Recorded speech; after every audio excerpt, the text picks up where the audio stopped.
দেখছেন কলকাতা টিভি, আপনাদের সঙ্গে এই মুহূর্তে রয়েছে আমি অভিক। শুরু করছি গুড মর্নিং কলকাতা।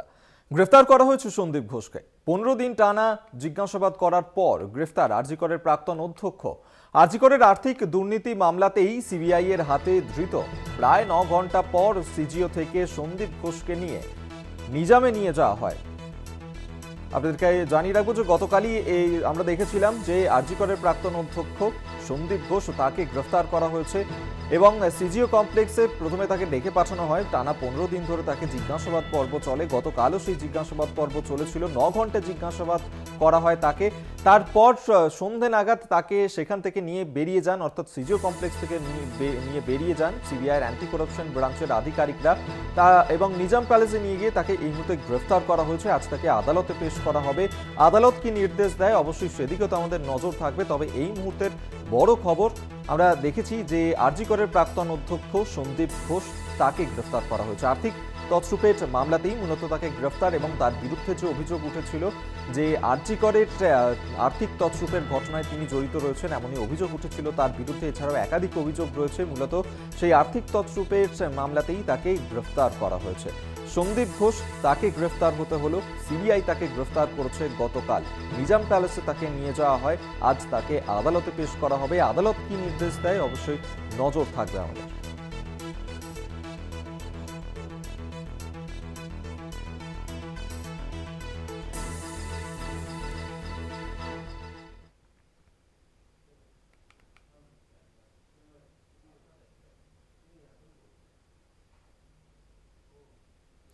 সন্দীপ ঘোষের গ্রেফতারিতে দলের কোনো বক্তব্য নেই। তদন্ত সিবিআই করছে। এই বিষয়ে সন্দীপ বা তার আইনজীবীরা বলবেন।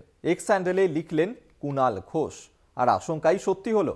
ধর্ষণ বা খুনের ঘটনায় নয়, লঘু মামলায় গ্রেফতার, পাল্টা কটাক্ষ সুকান্ত মজুমদারের।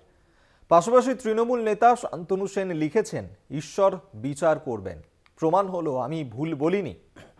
সঠিক জায়গায় দুর্নীতির তথ্যগুলো অনেক আগেই জানিয়েছিলাম। সন্দীপ ঘোষের গ্রেফতারের দিনই সোশ্যাল মিডিয়ায় পোস্ট শান্তনু সেনের।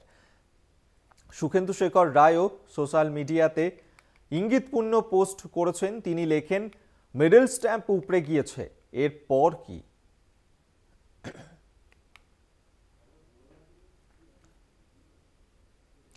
সন্দীপ ঘোষের গ্রেফতারিতে দলের কোনো বক্তব্য নেই। তদন্ত সিবিআই করছে। এই বিষয়ে সন্দীপ বা তাঁর আইনজীবীরা বলবেন। এক্স হ্যান্ডেলে এমনই লিখেছেন কুণাল ঘোষ। আর আশঙ্কাই সত্যি হলো। ধর্ষণ বা খুনের ঘটনায় নয়, লঘু মামলায় তাকে গ্রেফতার করা হয়েছে। এই নিয়েই পাল্টা কটাক্ষ করেছেন সুকান্ত মজুমদার। পাশাপাশি তৃণমূল নেতা শান্তনু সেন তিনি লিখেছেন যে ঈশ্বর বিচার করবেন, প্রমাণ হলো আমি ভুল বলিনি। সঠিক জায়গায় দুর্নীতির তথ্যগুলো অনেক আগেই জানিয়েছিলাম। সন্দীপ ঘোষের গ্রেফতারের দিনই সোশ্যাল মিডিয়ায় পোস্ট করেছেন শান্তনু সেন। সুখেন্দু শেখর রায়ও সোশ্যাল মিডিয়ায় ইঙ্গিতপূর্ণ পোস্ট করেন। তিনি লেখেন, মিডল স্ট্যাম্প উপড়ে গিয়েছে, এরপর কি? প্রমাণ হলো যখন মানুষ বিচার দেয় না, তখন স্বয়ং ঈশ্বর এসে বিচার করেন।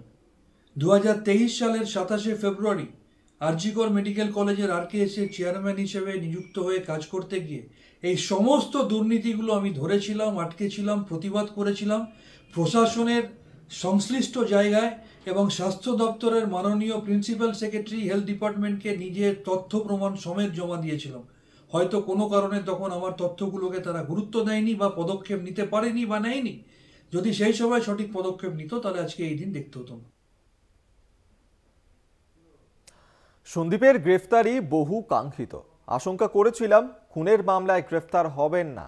দেখা গেল দুর্নীতির মামলাতেই গ্রেফতার হলো। গ্রেফতার হওয়াটা দরকার ছিল, এমনটাই বলেছেন সুকান্ত মজুমদার। দেখুন, এই গ্রেপ্তারি বহু কাঙ্ক্ষিত গ্রেপ্তারি ছিল, কিন্তু আমি যেটা আগেই আশঙ্কা প্রকাশ করেছিলাম যে খুনের মামলায় ইনি গ্রেপ্তার হবেন কিনা জানি না, কিন্তু করাপশনের মামলায় অবশ্যই ইনি গ্রেপ্তার হবেন এবং সেটাই দেখা গেল। করাপশনের মামলায় ডক্টর সন্দীপ ঘোষ গ্রেপ্তার হয়েছে। কিন্তু যাই হোক, নাই মামার থেকে কানা মামা হলো। গ্রেপ্তারিটা খুব দরকার ছিল, বাংলার মানুষের কাঙ্ক্ষিত গ্রেপ্তারি।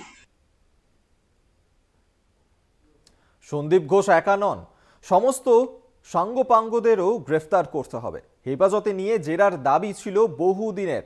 স্বাস্থ্য দফতরে দুর্নীতি চলছিল, এমনটাই বলেছেন মোহাম্মদ সেলিম।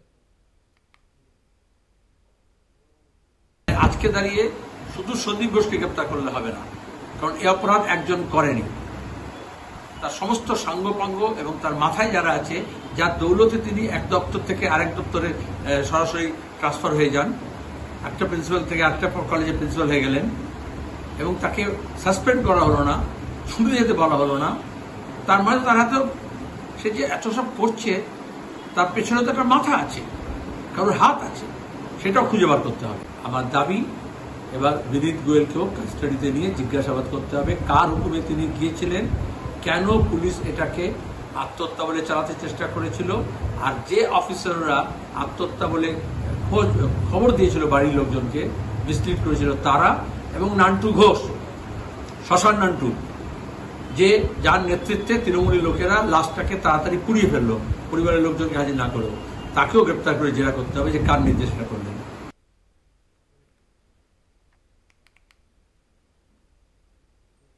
এতদিন কেন গ্রেফতার করা হয়নি, কি স্বার্থ লুকিয়ে আছে? মুখ্যমন্ত্রীর আগেই গ্রেফতার করা উচিত ছিল, এমনটাই বলেছেন নওশাদ সিদ্দিকী। দুর্নীতিতে যুক্ত আরও রাঘব বোয়ালদেরকেও গ্রেফতার করতে হবে বলেই দাবি তুলেছেন তিনি। মুখ্যমন্ত্রীর নিজের দপ্তর থাকার পরও কেন এতদিন তদন্ত করা হয়নি? কেন সন্দীপ ঘোষ মহাশয়কে বারবার আড়াল করার চেষ্টা হচ্ছে? কি স্বার্থ এখানে লুকিয়ে আছে? কেন এই তদন্ত করা হয়নি? সিবিআই দুর্নীতির অভিযোগে তাকে গ্রেফতার করেছে। আমরা চাইবো সিবিআইয়ের কাছে শুধুমাত্র সন্দীপ ঘোষ নয়, এই আরজিকর কাণ্ডে যে দুর্নীতির সাথে যারা যুক্ত, যে সমস্ত রাঘব বোয়ালরা যাদের সাথে পরামর্শ আলোচনা করে এই ধরনের দুর্নীতি করেছে, প্রাতিষ্ঠানিক দুর্নীতি যারা করেছে, তাদের প্রত্যেককে এর মধ্যে যুক্ত করা এবং প্রত্যেককে গ্রেফতার করে কোর্টের কাছে তাদেরকে হাজির করুক, আশা করব। দলকে অভিষেক বন্দ্যোপাধ্যায়ের বার্তা, দলের কোনো কর্মী, চিকিৎসক ও সহনাগরিকদের কোনো কটু মন্তব্য করবেন না। প্রত্যেকেরই প্রতিবাদ করার স্বাধীনতা রয়েছে। বিজেপি শাসিত রাজ্য থেকে বাংলা এখানেই স্বতন্ত্র। প্রত্যেককে আরও বেশি বিনীত ও সহানুভূতিশীল হতে হবে। বুলডোজার মডেলের বিরুদ্ধে আমরা লড়ছি। রাজ্য ও কেন্দ্র যতদিন না পর্যন্ত দ্রুত বিচারের জন্য কড়া আইন প্রণয়ন করে অপরাধীদের কঠোর শাস্তির ব্যবস্থা না করছে, ততদিন সবাইকে ঐক্যবদ্ধ থেকে প্রতিবাদ করতে হবে। এক্স হ্যান্ডেলে পোস্ট অভিষেক বন্দ্যোপাধ্যায়ের। দলকে অভিষেক বন্দ্যোপাধ্যায় তিনি যে বার্তা দিয়েছেন আপনাদের সামনেও তুলে ধরছি, যেখানে তিনি লিখেছেন যে দলের কোনো কর্মী, চিকিৎসক ও সহনাগরিকদের কোনো কটু মন্তব্য করবেন না। প্রত্যেকেরই প্রতিবাদ করার স্বাধীনতা রয়েছে। বিজেপি শাসিত রাজ্য থেকে বাংলা এখানেই স্বতন্ত্র। প্রত্যেককে আরও বেশি বিনীত ও সহানুভূতিশীল হতে হবে। বুলডোজার মডেলের বিরুদ্ধে আমরা লড়ছি। রাজ্য ও কেন্দ্র যতদিন না পর্যন্ত দ্রুত বিচারের জন্য কড়া আইন প্রণয়ন করে অপরাধীদের কঠোর শাস্তির ব্যবস্থা না করছে, ততদিন সবাইকে ঐক্যবদ্ধ থেকে প্রতিবাদ করতে হবে।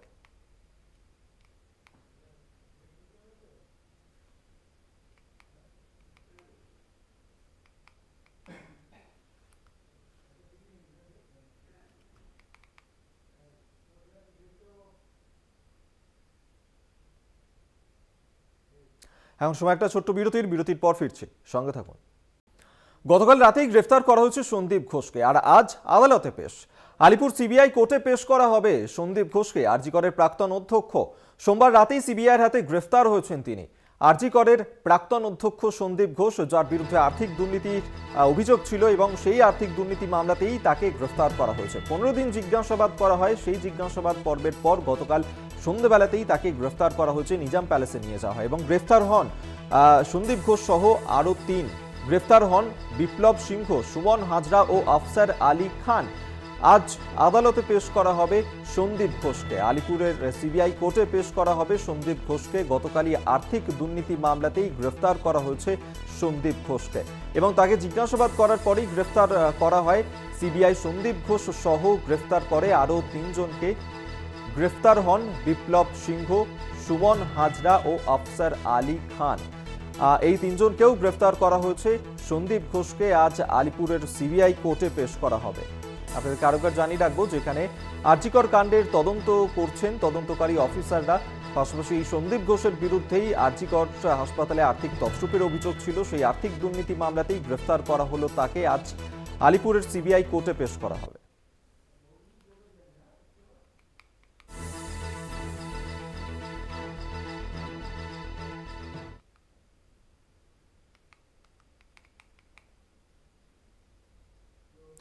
সন্দীপ ঘোষের গ্রেফতারির পরেই আরজিকর কাণ্ডে অভিক দেকে সাসপেন্ড করল টিএমসিপি।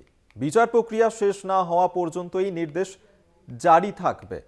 আরজিকরের ঘটনায় সেমিনার হলে অভিক দে নামে এক পিজিটি ছিলেন বলেই অভিযোগ। চিকিৎসকদের সংগঠন অ্যাসোসিয়েশন অফ হেলথ সার্ভিস ও আন্দোলনকারী চিকিৎসকরা ওই অভিকদের পিজিটি পাওয়া নিয়েও নানা প্রশ্ন তুলেছেন। তৃণমূল ঘনিষ্ঠ অভিক দে কেন ওখানে গিয়েছিলেন উঠছে সেই প্রশ্ন। এবার সাসপেন্ড করা হয়েছে অভিক দেকে। সন্দীপ ঘোষের গ্রেফতারির পরেই আরজিকর কাণ্ডে অভিক দেকে সাসপেন্ড করল টিএমসিপি। বিচার প্রক্রিয়া শেষ না হওয়া পর্যন্ত এই নির্দেশই জারি থাকবে। আরজিকরের ঘটনাতে সেমিনার হলে অভিক দে নামে এক পিজিটি ছিলেন বলেই অভিযোগ উঠেছে। সেই ছবি দেখাচ্ছি আপনাদেরকে। এবং চিকিৎসকদের সংগঠন অ্যাসোসিয়েশন অফ হেলথ সার্ভিস এবং আন্দোলনকারী চিকিৎসকরা ওই অভিকদের পিজিটি পাওয়া নিয়েও নানা প্রশ্ন তুলেছেন। তৃণমূল ঘনিষ্ঠ এই অভিক দে কেন ওখানে তিনি গিয়েছিলেন সেই প্রশ্ন উঠছে। আর এবার সাসপেন্ড করা হলো অভিক দেকে।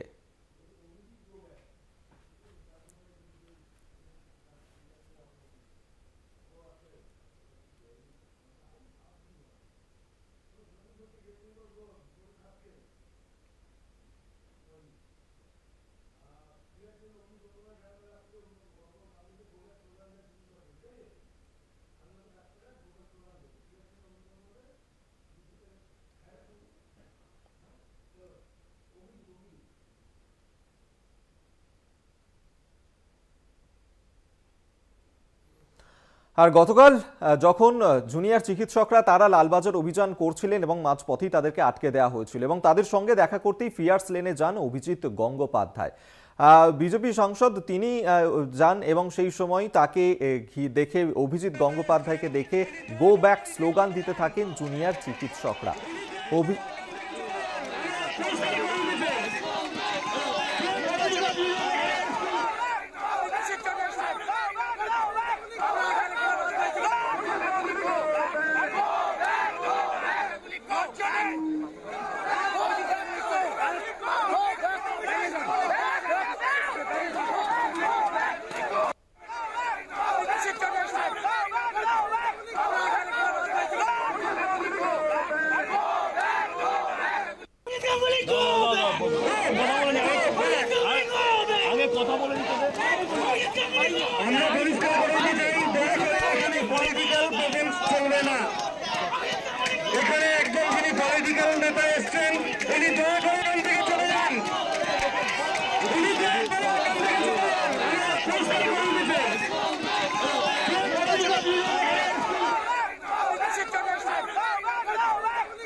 সেই ছবি এই মুহূর্তে দেখালাম যেখানে জুনিয়র চিকিৎসকরা তাদের সঙ্গে দেখা করতে ফিয়ার্স লেনে গিয়ে পৌঁছেছিলেন অভিজিৎ গঙ্গোপাধ্যায় বিজেপি সাংসদ, কিন্তু তাকে দেখা মাত্রই জুনিয়র চিকিৎসকরা গো ব্যাক স্লোগান দিতে থাকেন।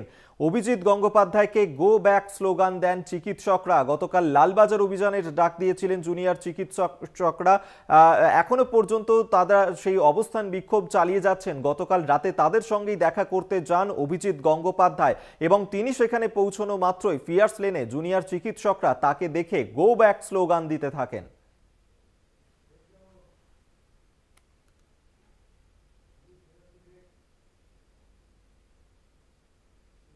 সময় আরো একটা বিরতির পর ফিরছি, সঙ্গে থাকুন।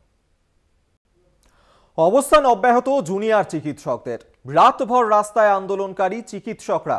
গতকাল লালবাজার অভিযানের ডাক দিয়েছিলেন তারা। সকাল পেরিয়ে রাত, রাত পেরিয়ে সকাল, এখনো পর্যন্ত তারা অবস্থানেই রয়েছেন। কারণ বিবি গাঙ্গুলি স্ট্রিটে তাদেরকে আটকে দেওয়া হয়েছিল। তারা দাবি করেছিলেন যে পুলিশ কমিশনার বিনীত গোয়েল তার পদত্যাগ করতে হবে, নয় তিনি সেখানে এসে জুনিয়র চিকিৎসকদের সঙ্গে দেখা করুন, নয় তিনি সেখানে বসেই পদত্যাগ করুন।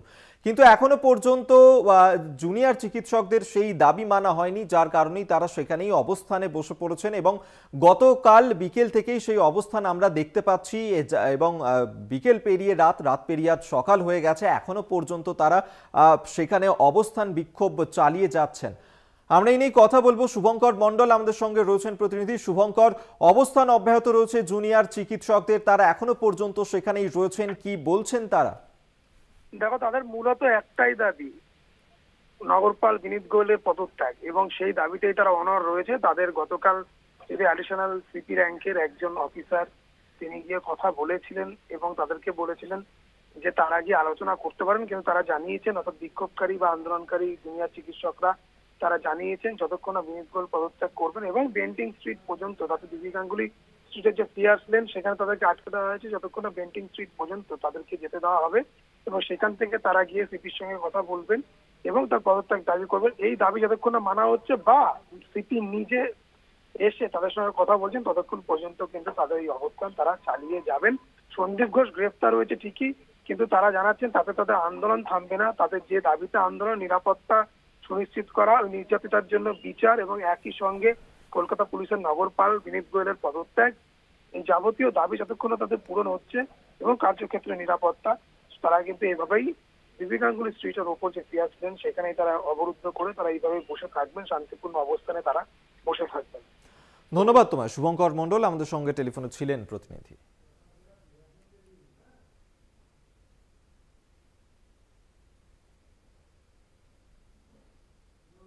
বিধানসভার অধিবেশন শুরু হয়েছে আর আজ বিধানসভায় ধর্ষণ বিরোধী বিল পেশ করা হবে। ফৌজদারি আইনেই সংশোধনী বিল আনা হবে। বিধানসভায় বিলের নাম দেওয়া হয়েছে অপরাজিতা নারী ও শিশু বিল 2024। নারী ও শিশু সুরক্ষা সুনিশ্চিত করতেই এই বিল পেশ করছে রাজ্য।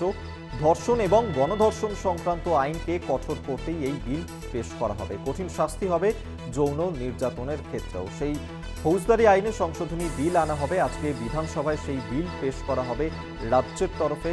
বিলের নাম দেওয়া হয়েছে অপরাজিতা নারী ও শিশু বিল 2024। ধর্ষণ বিরোধী এই বিল পেশ করবে রাজ্য। ফৌজদারি আইনে সংশোধনী বিল আনা হবে। বিধানসভায় এই বিলের নাম দেওয়া হয়েছে অপরাজিতা নারী ও শিশু বিল 2024, অর্থাৎ নারী এবং শিশুদের সুরক্ষা আরও সুনিশ্চিত করতেই এই বিল পেশ করতে চলেছে রাজ্য। ধর্ষণ এবং গণধর্ষণ সংক্রান্ত আইনকে আরও কঠোর করতেই এই বিল পেশ করা হবে। কঠিন শাস্তি হবে যৌন নির্যাতনের ক্ষেত্রেও। এই বিল পেশ করা হবে আজকে। অপরাজিতা নারী ও শিশু সুরক্ষা বিল 2024, সেই বিল আজ পেশ করা হতে চলেছে বিধানসভায়। ধর্ষণ বিরোধী বিল পেশ করবে রাজ্য। ফৌজদারি আইনে সংশোধনী বিল আনা হবে বিধানসভায়। এই বিলের নাম দেওয়া হয়েছে অপরাজিতা নারী ও শিশু বিল 2024। নারী ও শিশু সুরক্ষা সুনিশ্চিত করতেই বিল পেশ করবে রাজ্য। ধর্ষণ ও গণধর্ষণ সংক্রান্ত আইনকে কঠোর করতেই এই বিল পেশ করা হবে।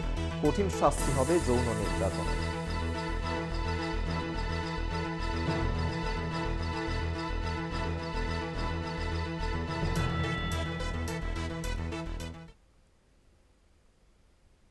আসবে পরের খবরে। ট্রেন থেকে ধোঁয়া, আতঙ্কে যাত্রীরা। খড়গপুর রাঁচি ফার্স্ট প্যাসেঞ্জারে ধোঁয়া আতঙ্ক। বাঁকুড়া স্টেশনে থেমে যায় এক্সপ্রেস। 40 মিনিট ট্রেনটি পরীক্ষার পর ছাড়া হয়। ট্রেন থেকেই ধোঁয়া বের হতে দেখা যায়, এক্সপ্রেস থেকেই ধোঁয়া, যার কারণে আতঙ্কিত হয়ে পড়েছেন যাত্রীরা। খড়গপুর রাঁচি ফার্স্ট প্যাসেঞ্জারেই ধোঁয়া আতঙ্ক। বাঁকুড়া স্টেশনে থেমে যায় সেই এক্সপ্রেস ট্রেনটি। ধোঁয়া দেখা যায়। 40 মিনিট ট্রেনটি পরীক্ষা করা হয় এবং সেই পরীক্ষা করার পর ছাড়া হয় ট্রেনটিকে। এক্সপ্রেস থেকে ধোঁয়া বের হতে দেখে আতঙ্কিত হয়ে পড়েন যাত্রীরা।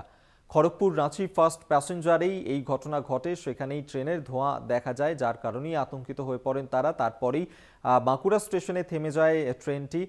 40 মিনিট ধরে পরীক্ষা করা হয় ট্রেনটির, তারপর ট্রেনটিকে ছাড়া হয়। এক্সপ্রেস থেকে ধোঁয়া, আতঙ্কে যাত্রীরা, সেই ছবি এই মুহূর্তে তুলে ধরছি, যেখানে খড়গপুর রাঁচি ফার্স্ট প্যাসেঞ্জারে ধোঁয়া দেখা যায়। বাঁকুড়া স্টেশনে থামিয়ে দেওয়া হয় এক্সপ্রেসটিকে এবং তারপর ট্রেনটিকে পরীক্ষা করা হয়। 40 মিনিট ধরে চলে পরীক্ষা এবং তারপরেই ছাড়া হয় এই ট্রেনটিকে। স্বরূপ গঙ্গোপাধ্যায় আমাদের সঙ্গে এই মুহূর্তে টেলিফোনে রয়েছেন, আরো বিস্তারিত জানবো। স্বরূপ। ঘটনা যেটি ঘটেছে বাঁকুড়া স্টেশনের মধ্যে এবং খড়গপুর থেকে রাঁচি ফার্স্ট প্যাসেঞ্জার যে ট্রেন, সেই ট্রেনের 4 নম্বর কামরার নিচ থেকে হঠাৎ ধোঁয়া বেরোতে দেখা যায়। বাঁকুড়া স্টেশনে যখন ট্রেনটি থামে তখনই কিন্তু ধোঁয়া বেরাতে দেখে যাত্রীদের মধ্যে একটা আতঙ্ক ছড়িয়ে পড়ে। ট্রেনটিকে দাঁড় করে দেওয়া হয়। ট্রেনের যারা ইঞ্জিনিয়ার রয়েছে, রেল কর্তৃপক্ষ এবং রেল পুলিশ সেখানে ছুটে আসে। দীর্ঘক্ষণ ধরে পরীক্ষা নিরীক্ষার পর ট্রেনটিকে ছেড়ে দেওয়া হয়। তবে যেটা জানতে পারা গেছে যে ট্রেনের এই আগুন ট্রেনের যে ধোঁয়া বেরোনোর সেই ধরনের মূল কারণ যেটা হচ্ছে যে টেকনিক্যাল ফল্টের কারণেই এই ধরনের ধোঁয়া বেরোতে থাকে।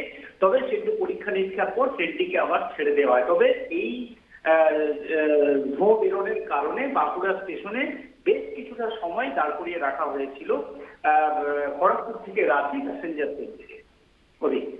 ধন্যবাদ তোমায়। স্বরূপ গঙ্গোপাধ্যায় আমাদের সঙ্গে টেলিফোনে ছিলেন প্রতিনিধি।